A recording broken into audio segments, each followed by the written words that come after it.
जो संत साधु महात्माओं ने सहन किया है न सनातन धर्म के लिए, वो शायद और किसी ने नहीं किया। कि बापू ने जो काम किया है उसको तुम जरा निहारो। सनातनी परंपरा का रक्षण करने वाले की रक्षा करना जिम्मेदारी किसकी है? मैं तो कभी कभी कई भक्तों को भी कहता हूँ कि किसी को भी जेल में पुराना होना बहुत इजी है। आज अनिति अत्याचार पापाचार अगर होता हो और आप देखो, आवाज उठाओ।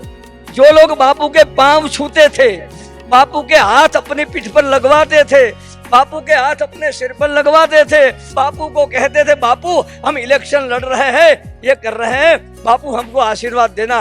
बापू ने आशीर्वाद दिया है, आपने लिया है, बापू को आपने वचन दिया है। इसका अगर आप पालन नहीं करेंगे तो पता नहीं बेमौत कैसे मरेंगे।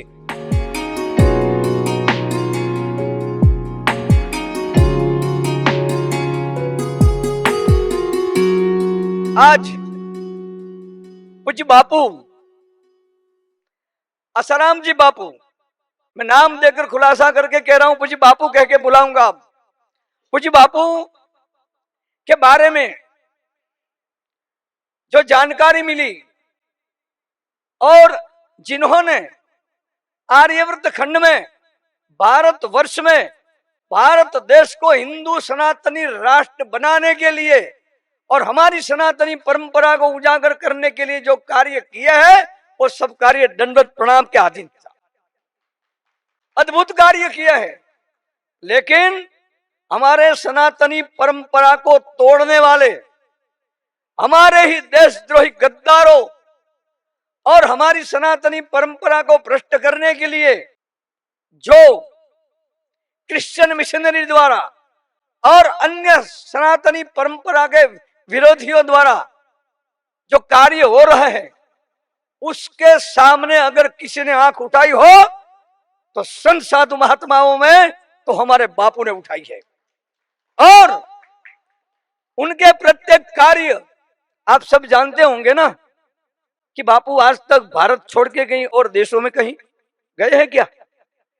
लेकिन कई भक्तों ने उनको कहा भी था कि बापू यहां नहीं, आप चलो अमेरिका, ऑस्ट्रेलिया, कनाडा, सब जगह पे हम आपको ले जाएंगे, वहां बहुत अच्छा कार्य होगा। कई भक्तों ने ऐसा भी कहा बापू वहां पैसा भी बहुत मिलेंगे और हमारा कार्य भी होगा। उस वक्त हमारे बापू ने कहा था कि हमारे भारतवर्ष की सनातनी परंपरा को जब तक उजागर न करेंगे, जब तक कमल की फूल के जैसे खिलाएंगे नहीं, तब तक हम और कहीं घूमने की तमन्ना रखते भी नहीं है। कहीं और प्रचार नहीं करना, यह प्रचार है। पूज्य बापू ने जो किया है कार्य, उनके लिए भारतवर्ष के कई संत साधु महात्माओं भी आज उसके साथ है। हम भी हमारे सेवकों के साथ पूज्य बापू के विचारों के लिए साथ हैं। हाँ, लेकिन सनातनी परंपरा का रक्षण करने वाले की रक्षा करना जिम्मेदारी किसकी है? सत्ता, संपत्ति और शस्त्र जिसके हाथ में है, उनका पहला कार्य क्या होना चाहिए? जिसके हाथ में सत्ता, संपत्ति और शस्त्र है, उसका पहला कार्य शास्त्रों की रक्षा करना है। और शास्त्रों की रक्षा कैसे होगी? कि जिन्होंने शास्त्रों का अध्ययन करके सिर्फ अपनी वाणी में नहीं, अपने वर्तन में उतारे, व्यवहार में। पूज्य बापू ने प्रत्येक हरि भक्त को, प्रत्येक हम सेवकों को आदेश दिया है, किसी का दिल न दुखाना, हाँ, किसी को परेशान मत करना और हमें सबकी सेवा करनी है। सेवा भावना बताई है। सनातन धर्म को उजागर करने के लिए उनके प्रत्येक प्रवचन में, प्रत्येक व्याख्यानों में उन्होंने कहा है, हाँ, संत महापुरुषों ने जो सहन किया है ना, ऐसा सहन करना शायद और किसी को नहीं आया। हाँ, कैसे कलंक लगाए गए बापू पर, कैसे कैसे आपत्तियां खड़ी कर दी गई, और वो तो कॉमन है। मैं तो कभी कभी कई भक्तों को भी कहता हूं कि किसी को भी जेल में पुराना होना बहुत इजी है। आज कानून का काम करता है, लेकिन सत्य के राह पर चलने वाले संत साधु महात्माओं के सामने अगर जो सत्ता चुप रहती है तो सत्ता जड़ मूड से उखड़कर खत्म हो जाती है। जिसके पास संपत्ति है और उस संपत्ति का उपयोग भाई ऐसे संत साधु महात्माओं के लिए अगर नहीं करते तो वो संपत्ति संपत्ति ने है और संपत्ति उसके लिए विपत्ति बन जाती है। मैं तो कई बार हमारे प्रवचन में कह चुका हूं कि आज बापू हमारे हम सभी भक्तों की कसौटी कर रहे हैं।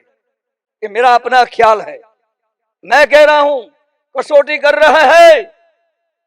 वो देख रहे हैं, वो आदेश नहीं दिया उन्होंने कभी कि तुम ऐसा जुलूस निकालो, तुम मुझे मुक्त करने के लिए ऐसा करो, तुम मेरे लिए यहाँ सभा बनाओ, तुम लोग मेरे लिए ऐसा करो, पैसा इकट्ठा करो, वो करो। कभी किसी भी सेवक के पास बापू ने ऐसा नहीं कहा है। बापू के सभी सेवकों को नमस्कार करके वंदन करके प्रार्थना करके कहता हूं कि आप सभी एकजुट हो जाओ, हम तैयार हैं इनके लिए। कई कलंक संत साधु महात्माओं के ऊपर लगाए जाते हैं, कई तुम इतिहास देख लो, जो संत साधु महात्माओं ने सहन किया है न सनातन धर्म के लिए, वो शायद और किसी ने नहीं किया। हाँ, आज वही हालत हो रही है। सबसे ज्यादा काम अगर जो किया है तो इटालियन बेकरी वालों ने, क्रिश्चियन मिशनरी वालों ने, इन लोगों ने, क्योंकि आदिवासी इलाकों में से हमारी कई बहन बिटिया लाखों की संख्या में देश से बाहर जा चुकी है, कई बहन बिटियों का व्यापार भी हो चुका है। इसको रोकने के लिए और सनातनी परंपरा को उजागर करने के लिए बापू ने जब जहाज जगाई और बापू ने जब ऐलान लगाया ना, तब सनातन धर्म के दुश्मनों ने हमारे देशद्रोही गद्दारों का साथ लिया। जो लोग, आज मुझे कहने में थोड़ा दुख भी होता है कि जो लोग बापू के पांव में आकर आशीर्वाद ले गए, जो लोग बापू के पांव छूते थे, बापू के हाथ अपनी पीठ पर लगवाते थे, बापू के हाथ अपने सिर पर लगवाते थे, बापू को कहते थे बापू हम इलेक्शन लड़ रहे हैं, ये कर रहे हैं, बापू हमको आशीर्वाद देना। और बापू तब कहते थे आपको मेरा आशीर्वाद है, लेकिन सनातन धर्म के उजागर करने का कार्य आपको करना है। हाँ हाँ बापू करेंगे, हाँ वो सब करेंगे कहकर चले गए। अगर वो बापू के वचन नहीं मानते हैं तो उनके लिए मैं कहता हूं, वो अगर बापू ने आशीर्वाद दिया है, आपने लिया है, बापू को आपने वचन दिया है, इसका अगर आप पालन नहीं करेंगे तो पता नहीं बेमौत कैसे मरेंगे। और बापू ने सनातन धर्म के चारों वर्णों को एक बनाने की बात की है, सबको मिलकर काम करना है, सबको एक होके काम करना है। मैं ब्राह्मण हूं, वशिष्ठ गोत्र का, मेरे गुरुवर कहते थे ब्राह्मण का कर्म अनीति अत्याचार पापाचार अगर होता हो और आप देखो, आवाज उठाओ। अगर आपके आवाज उठाने के कोई हथियार नहीं उठाने तैयार तो आप खुद परशुराम बन जाओ। इस बार आप सब हरिभक्तों के सामने मैं सबको कह रहा हूं कि हमारी हिंदू सनातनी सरकार को करबद्ध प्रार्थना करके कहते हैं कि बापू ने जो काम किया है उसको तुम जरा निहारो। गौ माता को राष्ट्र माता घोषित कर दिया जाए और भारतवर्ष को हिंदू सनातनी राष्ट्र घोषित कर दिया जाए और सनातनी परंपरा को उजागर करने वाले संत साधु महापुरुषों को मुक्त किया जाए और हमारे बापू को हम इस जंजाल में से मुक्त करा कर रहेंगे और करा के रहेंगे। जय गौ माता, जय गौ माता, जय गौ माता।